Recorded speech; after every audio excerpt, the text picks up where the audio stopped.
This problem is dealing with graphing absolute value functions. So what we have to understand is you always have to look for your vertex. So your vertex is the bottom of the sheet right there. So my vertex of this first one is going to be 1, 0. So what we've done is we've shifted 1 to the right.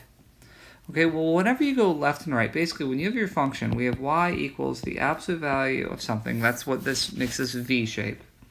Okay, and then anytime it's on the inside here, that's your left and right, and you always do the opposite of what it says. Anytime it's on the outside, you go up and down, and that's the same as what it says. All right, so if we went 1 to the right, well, since this is left and right, it would be opposite at, which is -1.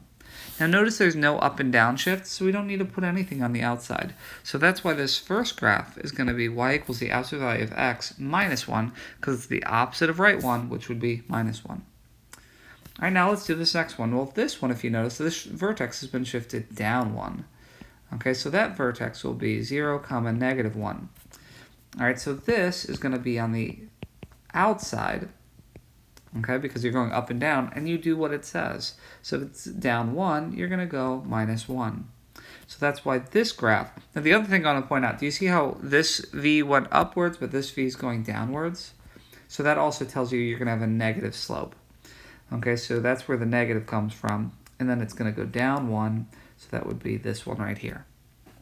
All right, now this last one is actually shifted left and then up.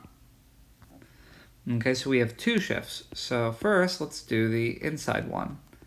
All right, so that's the opposite. So if it's left 1, so that vertex is -1, 3. So the opposite of -1 would be a +1. And then vertically, you do what it says. So the vertically says you go up 3, so you put a +3. So my vertex would be +1 on the inside and a +3 on the outside. So that would be this one right here.